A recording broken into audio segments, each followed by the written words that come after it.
नमस्कार, आपने उत्तराखंड में आप सभी का स्वागत है। मैं हूं आपके साथ ऋतु शेपथरिया। नजर डालेंगे खबरों पर। देहरादून के गढ़ी कैंट स्टेट शहीद दुर्गामल पार्क में आजाद हिंद फौज के महानायक शहीद दुर्गामल को आज श्रद्धांजलि अर्पित की गई।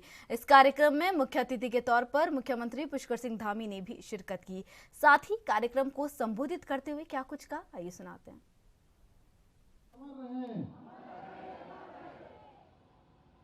शहीद दुर्गामल जी के इस श्रद्धांजलि दिवस के अवसर पर अभी आप सब लोगों ने जिनको सुना, आपके इस क्षेत्र के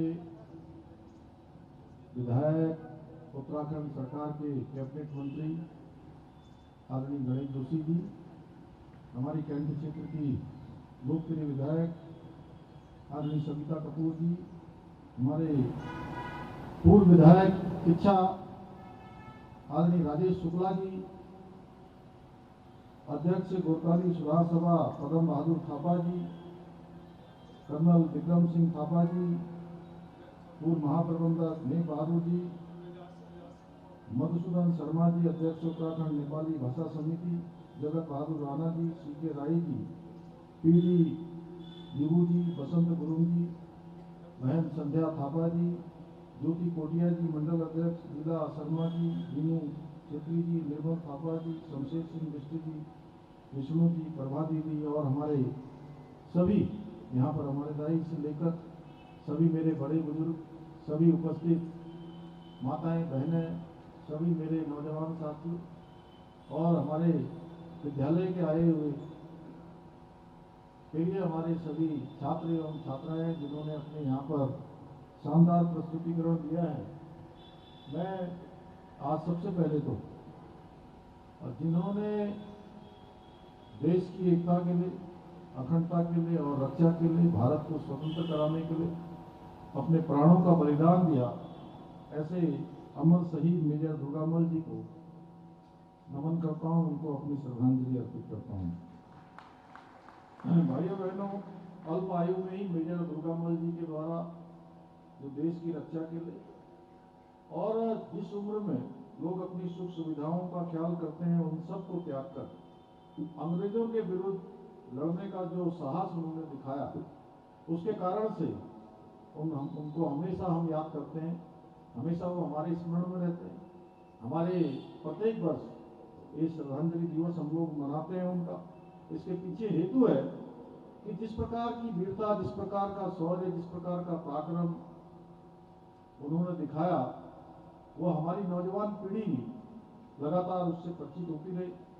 उनके जैसे स्वतंत्रता संग्राम सेनानियों, अमर शहीदों के सर्वोच्च बलिदान के कारण है आज हम स्वतंत्र हैं और खुली हवा में सांस ले पा रहे हैं।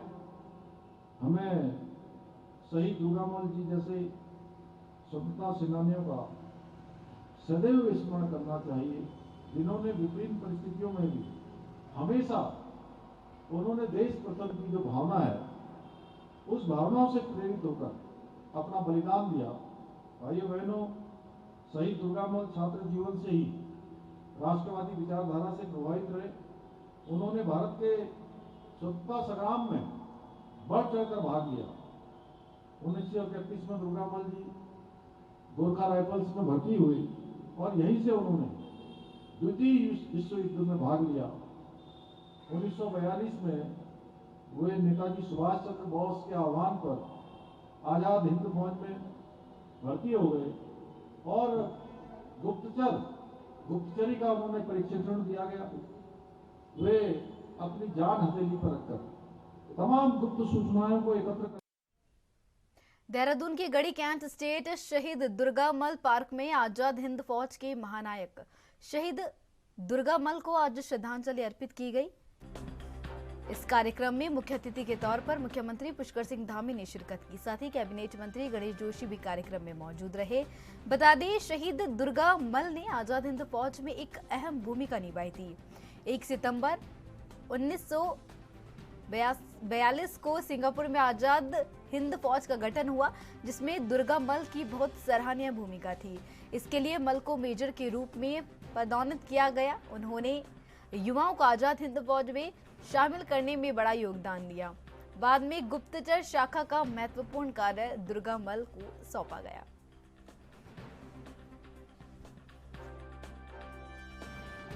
को नमन करने यहाँ पर आए हैं, जो आजाद हिंद फौज के सेनानी थे,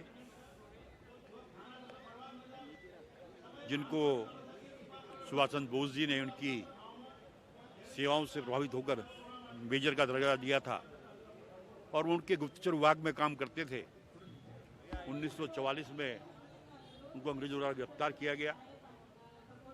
एक सैनिक अदालत में मुकदमा चला और उनसे धन सिंह थापा द्वारा उसको बनाने की घोषणा मैंने की है। शीघ्र उसको बनाया जाएगा। एक मांग भी है।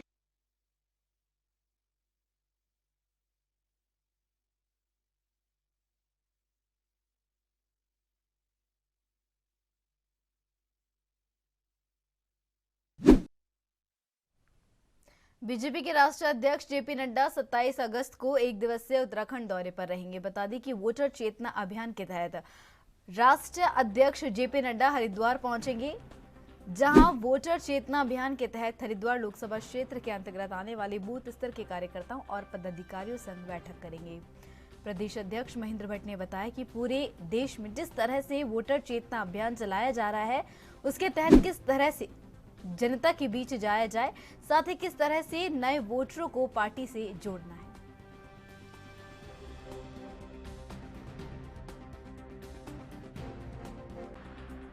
देखिए, हमारे राष्ट्रीय अध्यक्ष आदरणीय जेपी नड्डा जी का 27 तारीख को आगमन है।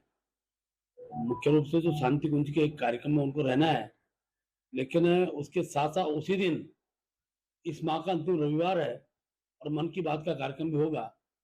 तो हम ऋषिकुल जो कैंपस है आयुर्वेदिक कॉलेज ऋषिकुल में, उसमें वृक्षारोपण करेंगे। मेरी माटी मेरा देश कार्यक्रम के साथ कार्यक्रम संपन्न होगा और उसी स्थान पर मन की बात के कार्यक्रम में वो सम्मिलित होंगे।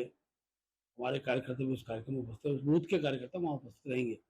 उसके बाद शांति कुंज के कार्यक्रम के बाद में हरिद्वार में ही जो प्रदेश की कोर टोली है, कोर कमेटी, उनके साथ उनका व्यक्तिगत मिलना होगा। ये कार्यक्रम पूरे दिन का कार्यक्रम बना है। 5 में उनकी वापसी रहेगी। तो 27 तारीख को हमारे पूरे प्रदेश के कार्यकर्ता उनके स्वागत के लिए कटिबद्ध हैं। हरिद्वार में उनके स्वागत की बहुत बड़ी तैयारी हम लोग कर।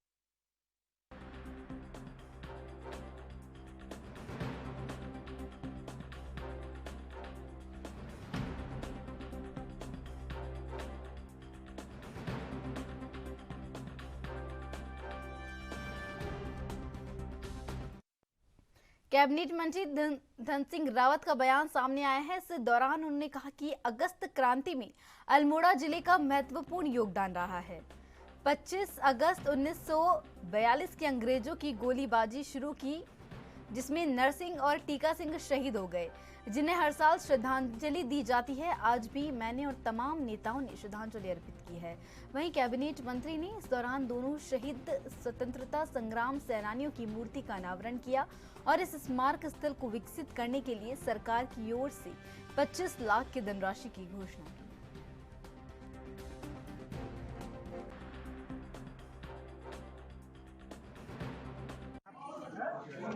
देखिए, आज हम यहाँ पे शहीद नरसिंह धानिक और शहीद टीका सिंह जी की जो मूर्ति का अनावरण किया गया है। आज सालम क्रांति के दोनों वीर नायकों की यहाँ पे हमारे मुख्यमंत्री जी के द्वारा यहाँ पे मूर्ति लगाई गई थी। आज हम सब लोगों ने उनके मूर्ति का अनावरण किया है और मैं कह सकता हूँ कि जो सालम की क्रांति हुई थी वो देश और दुनिया के इतिहास में सबसे बड़ी क्रांति, और इन शहीदों का जो योगदान था उसको हम कक्षा 12वीं तक के क्लास में भी जो है इसको नए बच्चों को पढ़ाने का काम करेंगे, इसको सिलेबस में जोड़ने का काम करेंगे और 25 लाख रुपया हम यहाँ के स्मारक पे अतिरिक्त खर्चा जो भी होगा वो जो है सरकार की तरफ से दिया जाएगा। उत्तराखंड विधानसभा का मानसून सत्र आगामी 5 से 8 सितंबर तक आयोजित किया जाएगा। मानसून सत्र को लेकर कांग्रेस अपनी तैयारी में जुटी हुई है। कांग्रेस के पूर्व प्रदेश अध्यक्ष और पूर्व नेता प्रतिपक्ष प्रीतम सिंह ने कहा कि सत्र को लेकर नेता प्रतिपक्ष यशपाल आर्य विधानमंडल दल की बैठक बुलाएंगे और उसमें सरकार को घेरने के लिए तमाम रणनीति बनाई जाएगी। प्रीतम सिंह ने कहा कि बहुत से ऐसे मुद्दे हैं जिसको लेकर कांग्रेस सरकार को घेरेगी। हालांकि उन्होंने यह भी कहा कि वह इस दौरान छत्तीसगढ़ के दौरे पर रहेंगे क्योंकि उनको कांग्रेस ने छत्तीसगढ़ के लिए चुनाव प्रभारी बनाया है। ऐसे में अगर वह सत्र के दौरान आते हैं तो सत्र में जरूर शामिल होंगे।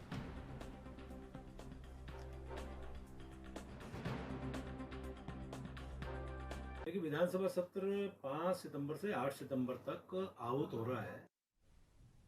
राष्ट्रीय महामंत्री दुष्यंत कुमार ने कहा कि बीजेपी की मोदी सरकार एक भारत श्रेष्ठ भारत के निर्माण में दिन रात लगी हुई है, जिस कारण भारत विश्व की 5 प्रमुख अर्थव्यवस्था में शुमार हो गई है। राष्ट्र हित में बीजेपी सरकार एक देश एक कानून लाने से भी पीछे नहीं हटेगी। यह बात बीजेपी के राष्ट्रीय महामंत्री उत्तराखंड प्रदेश प्रभारी दुष्यंत कुमार गौतम ने अपनी बागेश्वर भ्रमण कार्यक्रम के दौरान पत्रकार वार्ता में कही। गौतम ने कहा कि कांग्रेस ने शासनकाल में जहां घोटालों की भरमार रही, वहीं बीजेपी के कार्यकाल में आम व्यक्ति के जीवन स्तर में सुधार के लिए अनेक जन कल्याणकारी योजनाएं चलाई गई हैं। जहां विश्व के अनेक देशों में खाद्यान्न संकट पैदा हो गया है, वहीं भारत में बीजेपी सरकार करोड़ों गरीब लोगों को मुफ्त में भोजन दे रही है।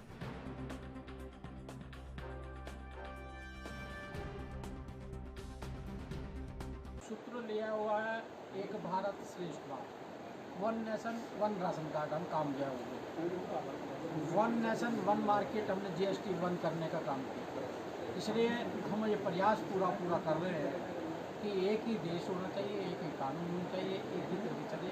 हमने one nation one ration card से आपको मालूम होगा कि कितना लाभ हुआ है।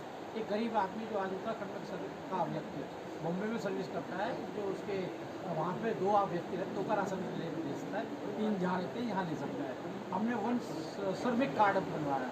मजदूर आदमी देश में कहीं भी सर्विस करेगा, उसका जो भी पैसा कटेगा उसके अकाउंट्स में जाता रहेगा, अदरवाइज तो गरीबों को कुछ मिलता ही नहीं। जो भी देश के हित में होगा सारे सबसे सख्त कानून लाए जाएंगे, किसी के भी तुष्टीकरण नहीं होगा। हमने कहा है तुष्टीकरण मुक्त, परिवार मुक्त, भ्रष्टाचार मुक्त, इसमें कोई भी आड़े आता होगा देश के प्रधानमंत्री झुकने वाले।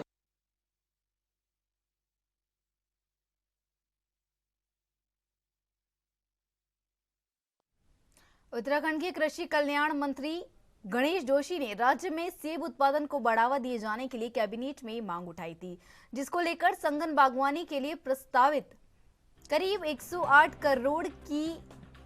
करोड़ लाख की मंजूरी के लिए मुख्यमंत्री पुष्कर सिंह धामी का आभार जताया। बता दें कि प्रदेश में सेब उत्पादन को बढ़ावा देने के लिए राज्य सेक्टर के अंतर्गत सेब की अति संगन बागवानी की योजना अंतर्गत वर्ष 2023-24 से वर्ष 2030-31 यानी 8 वर्ष तक 5000 हेक्टेयर क्षेत्रफल में 60% राज्य सहायता पर कृषकों के प्रक्षेत्र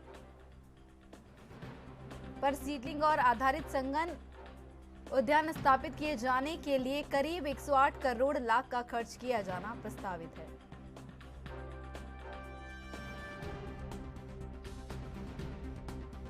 देखिए, पिछले वर्षों की तुलना में अगर आप देखें, हमारी सरकार ने बजट के खर्च में बढ़ोतरी की है।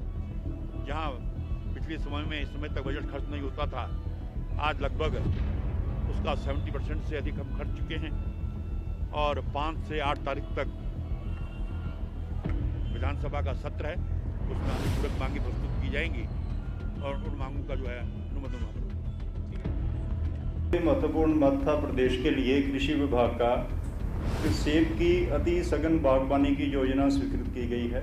इसकी टोटल लागत है 808 करोड़ रुपए और ये 8 वर्ष के लिए चलेगी। जैसे आपको पता ही है, हिमाचल में सेब का काम बहुत अच्छा होता है, J&K में भी अच्छा होता है। उत्तराखंड में जो क्षेत्र हिमाचल के साथ सटा हुआ है वहाँ तो सेब है, फिर भी वो हिमाचल से थोड़ा पीछे है। और इसकी पिछले 6 महीने में काफ़ी स्टडी की गई, मैकेंजी को भी लगाया गया और पूरा अध्ययन करके ये योजना बनाई गई है।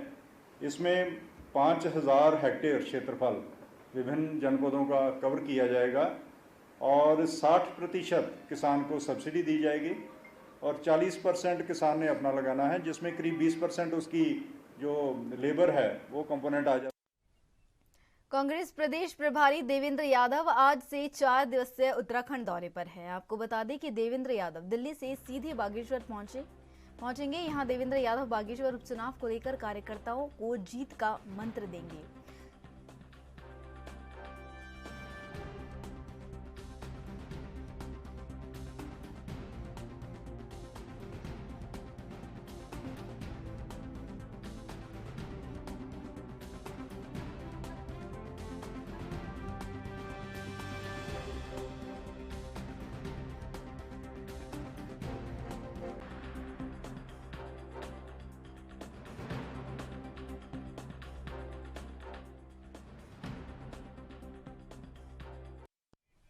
उत्तराखंड के हल्द्वानी में कांग्रेस विधायक सुमित हदेश ने बीजेपी सरकार की कार्यशैली पर सवाल उठाते हुए कहा कि अतिक्रमण के नाम पर लोगों को उजाड़ने का काम किया जा रहा है। इस दौरान उन्होंने कहा कि राज्य सरकार सुप्रीम कोर्ट में राज्य के लोगों की तरफ से अपना पक्ष नहीं रख रही है।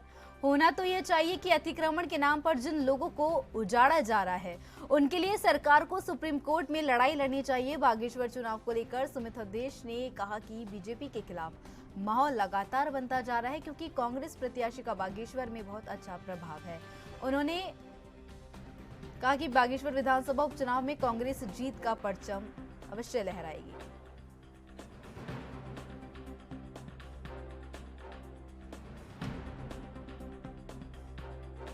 हजारों गरीबों को बेघर करके अब पहाड़ की तरफ जो रुख इन्होंने लिया है और जो हमारे छोटे वहाँ पे दुकानदार हैं, व्यवसायी हैं, उनकी दुकानों पे जो लाल निशान लगे, ठीक है, हाईकोर्ट का आदेश हम सम्मान करते हैं, लेकिन सरकार ने ना हाईकोर्ट में पैरवी करी अपने नागरिकों के लिए, ना सुप्रीम कोर्ट गए।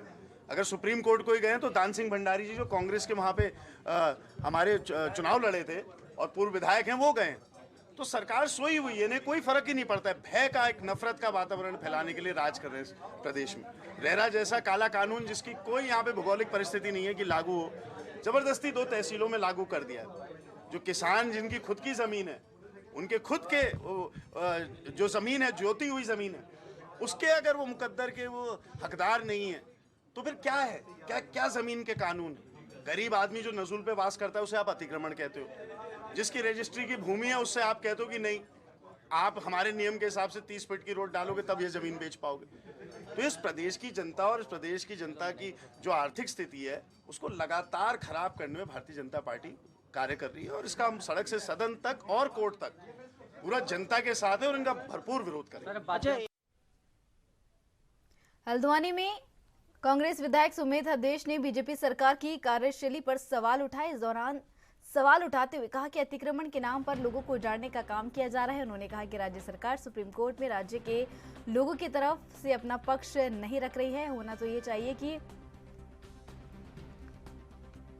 उनके लिए सरकार को सुप्रीम कोर्ट में लड़ाई लड़नी चाहिए। वहीं बागेश्वर उपचुनाव को लेकर सुमित हदेश ने कहा कि बीजेपी के खिलाफ माहौल लगातार बनता जा रहा है क्योंकि कांग्रेस प्रत्याशी का बागेश्वर में बहुत अच्छा प्रभाव है। उन्होंने कहा कि बागेश्वर विधानसभा उपचुनाव में कांग्रेस जीत का परचम लहराएगी।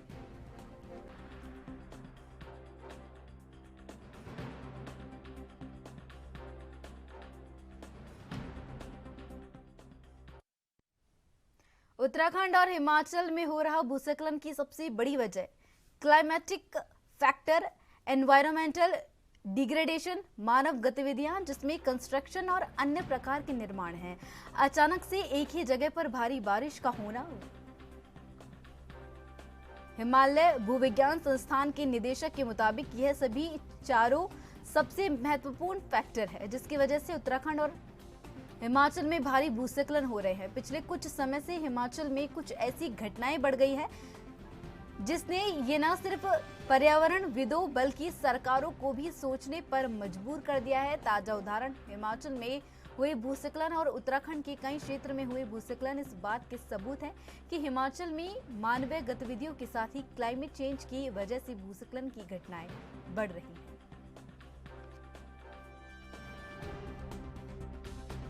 ये चीज जो एज ए होल अभी जो प्रेजेंट सिचुएशन वहां पर आपका हिमाचल प्रदेश में हो रहा है, आपका उत्तराखंड में हो रहा है, इसका मेन वजह यही है क्या? First climatic factors, second I will also add anthropogenic activity, third जो environmental degradation, and fourth important factor in present day में जो एक्सेसिव रेनफॉल, जो एक्सेसिव इवेंट हो रहा है, extreme event, excessive rainfall, excessive snowfall, ये भी उसी जगह को थोड़ा कमजोर कर रहा है। और अनदर इंपॉर्टेंट फैक्टर जो also playing role for this, वो है जो नेचुरल एक्टिविटी, बिकॉज ये लोग सब टेक्टोनिकली एक्टिव रीजन में है, सेस्मिक जोन 4-5 में है, तो इंटरनली इवन if बड़ा बड़ा मैग्नीट्यूड आपको एक नहीं भी आए, छोटे छोटे मैग्नीट्यूड आते रहता है, वो भी जो सरफेस का रॉक है उस रॉक को थोड़ा कमजोर करते हैं। वो कमजोर का वजह से, हेवी रेन का वजह से वहां पर हमारा आजकल लैंडस्लाइड उत्तराखंड में भी हो रहा है, उधर भी हो रहा है। जो जाएगा उसके लिए फिर स्लिप सर्कल क्रिएट होता है, तुरंत होना चाहिए। इस बार जो हमारे जो लैंडस्लाइड या लैंड स्लिप हुए हैं उसका हम एक स्टडी कर रहे हैं कि कहाँ पर हुए हैं, उसके पास क्या कोई नदी थी जिसके कारण टो इरोजन हुआ है और स्लिप सर्कल क्रिएट हुआ है, क्या कोई रोड था जिसके कारण रोड कटिंग के कारण स्लिप सर्कल क्रिएट हुआ है, या कोई हेवी कंस्ट्रक्शन था जो स्लोप ज़्यादा रहने के कारण वहाँ स्लिप सर्कल क्रिएट हुआ है, या कोई और रीजन रहा, अपने आप ही भूदसाव हो गया, उसका हम लोग परीक्षण करेंगे क्या कारण रहा। तो इस तरह से हम रीजन ढूंढने की कोशिश कर रहे हैं और उसी अनुसार हमारा रिकमेंडेशन हुआ कि कहीं भी अगर रोड कटिंग हुई है वहाँ पर, जैसे पीएमजीएसवाई की रोड कटिंग हो जाती है, लेकिन कई बार होते हैं कि वहाँ पर स्लोप स्टेबलाइजेशन का काम डिले हो जाता है, उसके कारण दिक्कत होती है। तो वो फिर हम रिकमेंड करेंगे कि यहाँ पर किस तरह से आगे फर्दर। आगामी रक्षाबंधन की तिथि को लेकर उठ रहे सवालों के जवाब को लेकर श्री गंगा सभा द्वारा एक पहल की गई, जिसके तहत श्री गंगा सभा ने ज्योतिषाचार्यों की बैठक बुलाई, जिसमें ज्योतिषाचार्यों द्वारा निर्णय सिंधु, धर्म सिंधु, व्रत सिंधु, भविष्य, महापुराण, व्रत, राजग्रंथ को लेकर आपसी विमर्श के बाद यह तय किया गया कि आगामी रक्षाबंधन 30 अगस्त को ही मनाया जाएगा। वरिष्ठ ज्योतिषाचार्य ने बताया कि सभी चर्चा करने के बाद यह निर्णय लिया गया है कि रक्षाबंधन का त्योहार 30 अगस्त को मनाया जाएगा। ज्योतिषाचार्य डॉक्टर शैलेश तिवारी ने बताया कि भद्र उतारने के बाद ही रक्षाबंधन का त्योहार मनाया जाता है। पहली बार त्योहारों को की 2 तिथियों के असमंजस को समाप्त करने के लिए की गंगा सभा की बैठक की गई। इस अनोखी पहल में गंगा सभा आगे भी महत्वपूर्ण त्योहारों को लेकर इस तरह का मंथन जारी रखने की बात कही गई।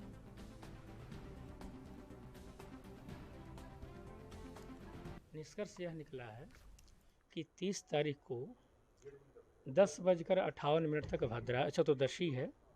चतुर्दशी के बाद पूर्णिमा शुरू हो रही है। अनेक शास्त्रों का मंथन किया गया और उसका निष्कर्ष यही है कि उपाकर्म में भद्रा का निषेध नहीं है, रक्षाबंधन में भद्रा का निषेध है। अतः 30 तारीख को 10:58 के बाद उपाकर्म किया जाएगा और 30 तारीख को ही रात में 9:04 के बाद, या आप अपना पंचांग देख सकते हैं, जब भद्रा उतर रही हो, भद्रा उतरने के बाद रात में रक्षाबंधन होगा। ये निष्कर्ष निकला और कई शास्त्रों के मंथन के बाद ये निष्कर्ष निकला है। किन किन शास्त्रों का, ग्रंथों का हवाला किया? निर्णय सिंधु, धर्म सिंधु, व्रतराज, पारसरिक सूत्र का गदाधर भाष्य, निर्णयामृत, अनेक वीर मित्रोदय, कृतसार समुच्चय, अनेक ग्रंथों का मंथन किया कि सबसे महत्वपूर्ण यही विषय रहा है और पिछले कुछ वर्षों से लगभग हर त्योहार को लेकर एक संशय समाज में व्याप्त रहता है और इससे कहीं ना कहीं आम लोगों के मन में एक भ्रम तो उत्पन्न होता ही है, कहीं ना कहीं आस्था को भी उनकी चोट पहुंचती है। इसी तथ्य को दृष्टिगत रखते हुए हमने आज ये शुरुआत की है और हरिद्वार जो हमारी गंगा सभा की विद्वत परिषद है उसके साथ साथ पूरे हरिद्वार से हमने जो ज्योतिषाचार्य हैं, जो विद्वान हैं, उनको बुलाया है और एक तार्किक रूप से शास्त्रार्थ हुआ है और सभी जो धर्म हमारे जो ग्रंथ हैं उनका अध्ययन करने के उपरांत इस बात पर आज एक सहमति बनी है कि किस दिन जो है, जैसे रक्षाबंधन का त्यौहार है तो किस दिन रक्षाबंधन मनाई जाए और ये स्वीकृत सभी को है कि 30 तारीख को ही उपाकर्म भी होगा और रात्रि 9:04 पे भाद्रा जाने के बाद जो है रक्षाबंधन मनाई जाएगी। ये इसलिए भी महत्वपूर्ण है क्योंकि हर की पौड़ी से जो भी एक संदेश जाता है वो पूरे विश्व के लिए महत्वपूर्ण होता है। जैसे काशी विद्वत परिषद का एक अपना महत्व है, इसी प्रकार हमारी मंशा ये है कि हरिद्वार से भी, हर की पौड़ी से जो सभी विद्वत जनों को एकत्रित करके हरिद्वार के श्री गंगा सभा की विद्वत परिषद के माध्यम से एक निर्णय दिया जाए जिससे जो संशय है वो लोग दूर हो सके और एक अधिकृत एक कह सके कि अधिकृत घोषणा के साथ लोग उस त्योहार को मना सकें बिना किसी संशय के, बिना किसी भ्रम के, और जो उनकी आस्था हमारे धर्म में है वो उसी प्रगाढ़ रह सके। काशी विद्युत परिषद की बात।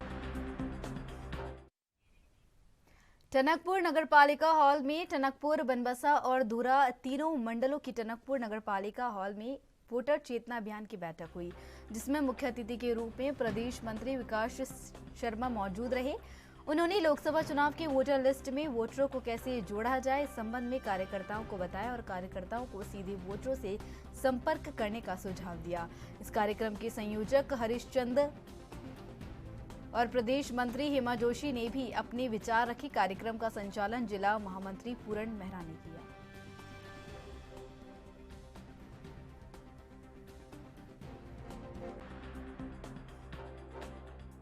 देखिए, अभी चुनाव आयोग का कार्यक्रम चल रहा है, जिसमें 21 अगस्त से लेकर 31 अगस्त तक चुनाव आयोग ने अभियान लिया है नए वोटर बनाने का।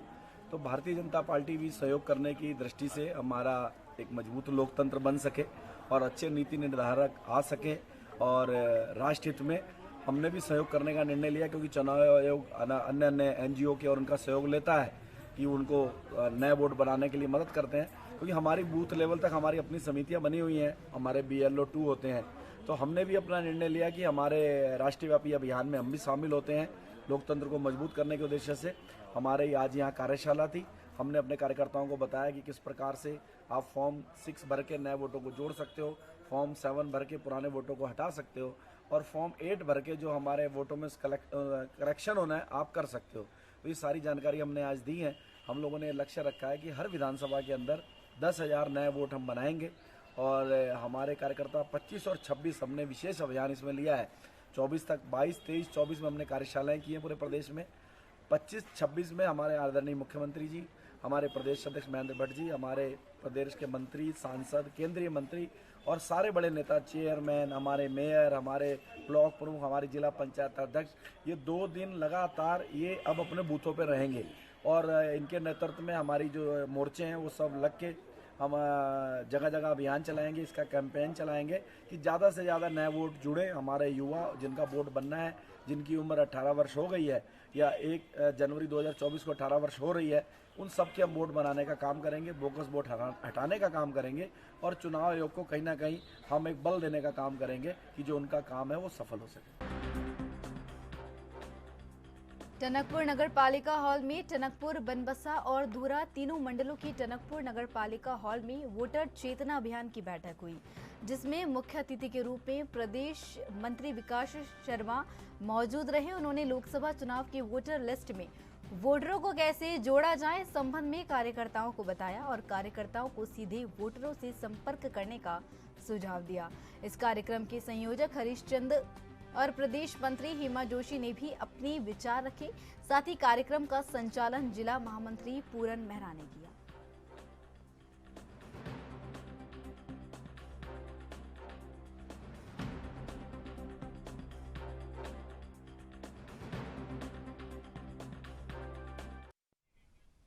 तो मेरे साथ उत्तराखंड की खबरों में बस इतना ही। देश विदेश की तमाम और अहम खबरों के लिए बने रहिए NV न्यूज पर। नमस्कार।